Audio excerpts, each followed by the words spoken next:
Hey, it's me, Nalthazar, and welcome to another Magic the Gathering Puzzle Quest video. In today's video, I'm going to be going over how to achieve objectives when you need to win with a certain amount of life or less, or you need to take a certain amount of damage or more. So, let's get into it.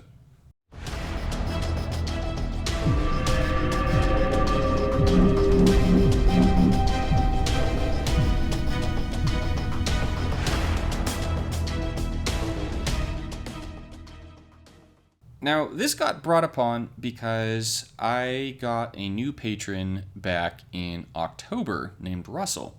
And one of the things I like to do for patrons is make a video for them of their choice of one of my series that is an ongoing series.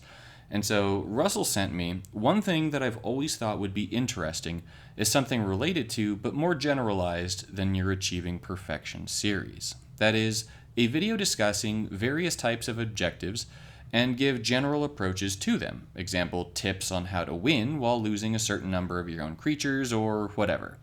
This would be useful not just for events, but for story matches. And so I spent a lot of time trying to compile footage for what I thought were all of the most difficult objectives in the game. And I found myself at this sort of creative roadblock, because every time I felt like I was getting a good start on this, I just wound up throwing away what I had and starting from scratch again. And so somehow Russell decided to stay with me, so thank you, Russell. And then Russell decided to amend it, and Russell sent me to adjust the idea here to make it a little bit more achievable, perhaps focus on the win with less than X life, or take more than X damage goals. Those are the ones I've always found hardest. I always find it hard to manage my life total that precisely. So he goes on to say some other things to me, but I wanted to go ahead and talk about how it is that I go about managing these types of objectives. So in order to complete the Survivor objective, where you need to win the fight with X or less HP remaining, there's kind of an easy mode and a hard mode for doing this. The easy mode is that you have Bolas's Citadel. And so what you do with the Bolas's Citadel is you try and get yourself into a position where you're going to win the game. And then when you're in the position that you're going to win the game that turn, you start exiling cards from your hand for the Citadel effect, which will whittle your health down to the required total, and then you stop throwing things away from your hand and swing at your opponent to kill them. If you are unfamiliar with this card, it says, whenever you exile a non-copy card from your hand, draw a card. Then that card gains half of its mana, and you lose life equal to that card's base cost. Now, that's really all it is that you have to worry about for this particular card, because what it's going to do is it's just going to make it so that you can sort of choose what your life total is going to be. Now, the one thing that you do have to be careful with Bolas's Citadel is you need to make sure that the cards in your deck are of a certain mana cost so that you don't kill yourself, which means that you may wind up needing to run a way beyond the Citadel of getting yourself more to the more minute life totals required. As in the story mode, we have some objectives like we just saw where you need to have a total of about 8 or 6 life, right? So what I like to do for those is I like to use Bolas the Ravager. So I really like Bolas the Ravager for these objectives, and this is the best Planeswalker in my opinion. Also for the second type of method, where you do not have the Citadel. But what I really like about Bolas the Ravager, are you going to let me do this? Yes, you are, is the first ability, Rend the Feeble, on the flip side. So Rend the Feeble says, deal 10 damage to target creature or Planeswalker. Because this is target creature or Planeswalker, you can go ahead and burn yourself, and you can just sort of whittle your health down that way. So you could use the Citadel to whittle your health down to about what you need it to be. Then you can use Rend the Feeble to finish the job, and then finish off your opponent. This is going to be made even easier because Nicol Bolas the Arisen happens to have this Overwhelm the Gods ability that makes it so that at the beginning of every turn, this support loses a shield, but your opponent can't draw cards. And so because of the way that this Planeswalker works, especially because of the Bolas' Spark token that you get in order to flip it, which makes it so that you get 2 loyalty at the beginning of every turn, yours and your opponent's, or a bonus 4 loyalty for every one of your turns, you'll find that you're fairly easily able to repeatedly cast Overwhelm the Gods and make it so that your opponent's going to have a permanent hand size of 0, at which point you can then start whittling yourself down pretty safely. And then once you've whittled yourself down, you kill your opponent.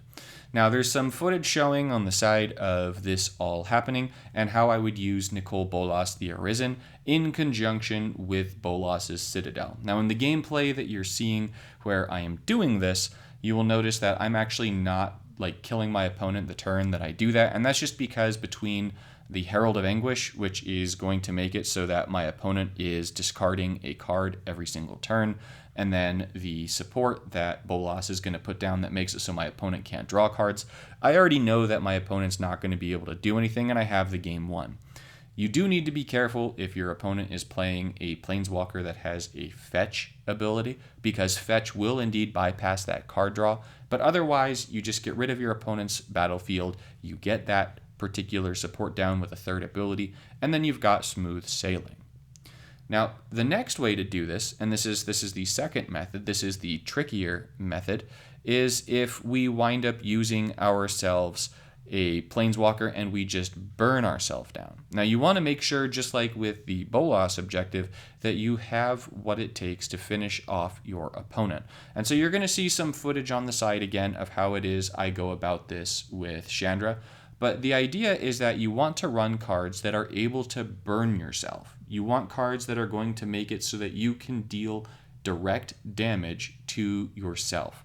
And so with this deck, my idea was just to go ahead and make an Origins heavy deck with some commons, uncommons, and rares from some other sets to give you an idea of how this is indeed possible, even if you don't have a collection that's the size of my collection. And so cards like Volcanic Geyser, that's going to deal 10 damage to any target, will enable you to deal that 10 damage to your own Planeswalker. Or a card like Exquisite Firecraft, which will let you do 6 damage to target creature or Planeswalker, aka potentially to yourself. The nice thing about using cards like these is that they will also enable you to burn your opponent and to get the kill that way. Now, I don't particularly recommend the option where you go ahead and kill your opponent this way for PvP events, because your opponents may wind up running nastier things and you don't have repeated shots at doing this. However, for PvE or for story events, this is a very viable method to make it so that you can definitely get your opponent to the required life total, and then you just go and kill them.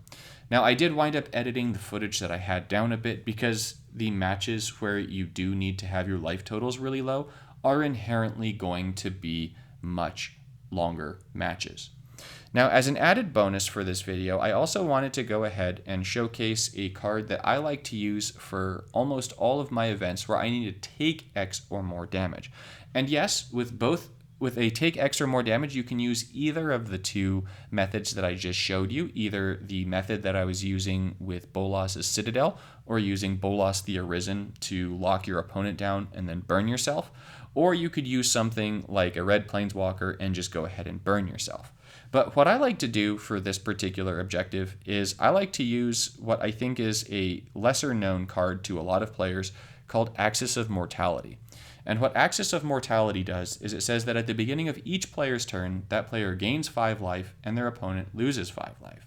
Meaning that at the beginning of your turn, you are going to gain 5 life and your opponent is going to lose 5. And then at the beginning of your opponent's turn, they are going to gain 5 and you are going to lose 5. Now, this might sound like this card is entirely pointless because it actually really does nothing. However, it doesn't do nothing. It actually gives you free damage, and then it heals you of that damage, because every turn it's going to ping for 5, ping for 5, ping for 5. And this card being white and an enchantment makes it so that you can run some fairly heavy lockdown decks with this card, and then you just sort of stall out the amount of damage that you need to take. And then once you've taken that required damage, then you go ahead, bring down your big baddies, and kill your opponent. This also can be used in conjunction with Teferi, Hero of Dominaria's third ability, where every time you draw a card, you exile things from your opponent's side of the board, because your opponent's just going to get completely locked down, and then you're able to just lose the life that you need. Once you've lost the life that you've needed, you play your stuff, and you pick up the win. So these are my suggestions for those particular types of objectives. I hope that this has been helpful to you. I hope that you have enjoyed the footage and that you find that it is helpful for your attempts at completing objectives where you need to have X or less life or take X or more damage.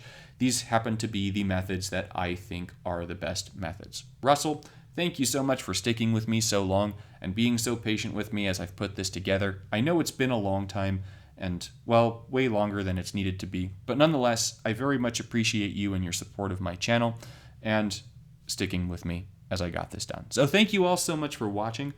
If you want to see more videos like this particular one, please let me know, as this is not one of the usual series that I wind up running on my channel, and I will see you in the next one.